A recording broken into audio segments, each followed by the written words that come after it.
জামাত ইসলামী কোনো জাতীয় সরকারে অংশগ্রহণ করবে না।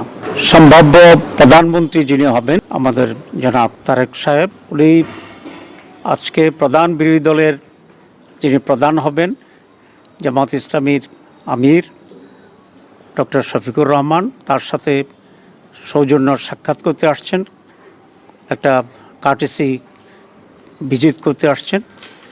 এটাকে আমরা ওয়েলকাম করি।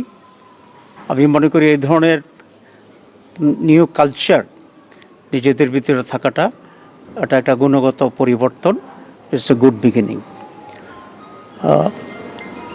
অত্যন্ত সাহায্যপূর্ণ পরিবেশে আলোচনা হয়েছে। আমরা দীর্ঘদিন বিএনপি এবং জামাত ইসলামী একসাথে স্বৈরাচার বিরুদ্ধে আন্দোলন করেছি, সংগ্রাম করেছি, গঠনে আমরা সরকারের অংশগ্রহণ ছিলাম। এখন একটা ফ্যাসিবাদের পতনের দুটি দল আলাদাভাবে নির্বাচন করেছি, কিন্তু আমাদের ভিতরে আমরা আশা করি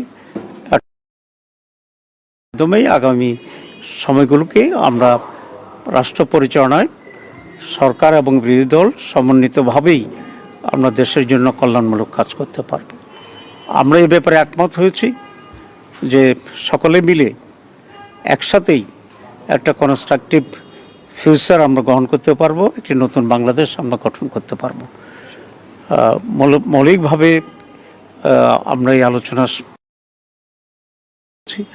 এবং নিজেদের ভিতরে মৌলিক কোনো ঝামেলা হলে আলোচনা ভিত্তিতে যাতে একটা পজিটিভ একটা সমাধান আসতে পারে সেই সব বিষয়ে আমরা আলোচনা করেছি।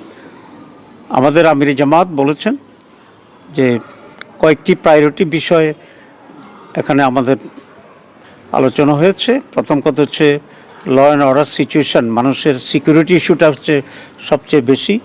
এই বিষয়ে যেন সরকার অত্যন্ত গুরুত্ব দিয়ে কাজ করে। এরপরে ইকোনমির ব্যাপারে আমরা কথা বলেছি এবং বিশেষ করে জনগণের যে মৌলিক যে প্রয়োজনগুলো আছে, খাদ্য, বাসস্থান, এডুকেশন, এসব বিবেকেও অগ্রাধিকার পদ্ধতিতে যেন সরকার কাজে করে সে ব্যাপারে আমরা দৃষ্টি আকর্ষণ করেছি। It's a beginning. আমি মনে করি যে একটা মৌলিক কোয়ালিটেটিভ চেঞ্জ যাতে আমরা এদেশে পেতে পারি সে বিষয়েও আমরা দৃষ্টি আকর্ষণ করেছি। পজিটিভ যে কোনো বিষয় আছে আমরা বলেছি আমরা কোঅপারেট করব এবং জনগণের স্বার্থের বিরুদ্ধে এবং জনগণের কোনো কল্যাণের বিপরীতে যদি সেরকম কোনো ভূমিকা থাকে আমরা অবশ্যই সে ব্যাপারে আমরা প্রতিবাদ এবং ভূমিকা নেওয়ার জন্য আমরা প্রস্তুত আছি। এতটুকুই কথা হয়েছে আজকে। সবাইকে ধন্যবাদ। এটা হচ্ছে যে গত 16 বছরে এই সৌহার্দ্যপূর্ণ পরিবেশটা ছিল না। সরকার এবং বিরোধী দলের মধ্যে এক ধরনের শত্রুতাপূর্ণ সম্পর্ক ছিল। নির্বাচনের পরে আমরা দেখেছিলাম যে আপনারা অভিযোগ করছিলেন যে বিভিন্ন জায়গায় হামলা হচ্ছে, ইয়ে হচ্ছে। এর মধ্যে আজকে ভাবি প্রধানমন্ত্রী ভাবি বিরোধী দলের নেতার সাথে দেখা যায়। এটা বাংলাদেশের রাজনীতিতে কতটুকু ইতিবাচক প্রভাব বয়ে নিয়ে আসবে? এক তৃণমূল কোনো বার্তা যাচ্ছে কিনা যেসব জায়গায় ঝামেলা হচ্ছে এগুলো বন্ধ হবে? বিভিন্ন জায়গায় কিছু অঘটন ঘটেছে, কিছু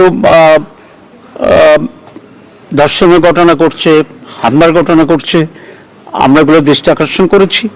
আমরা মনে করি সরকারের ব্যাপারে অত্যন্ত সিরিয়াস ভূমিকা পালন করবে এবং দেশকে একটা পজিটিভ দিকে নিয়ে যাবে। আগে কথা হয়েছে সবসময় আমির জামাত বলেছেন যে তারা সবাইকে এই সরকার গঠন করবে যদি তারা ক্ষমতায় যায়। আপনারা শেষ বরাবরই বলছেন যে জুলাই শক্তিগুলো এক থাকতে হবে যে কোনো মূল্যে, জানা হলে আওয়ামী লীগ বা ফ্যাসিবাদ ফিরে আসার একটা পসিবিলিটি আছে।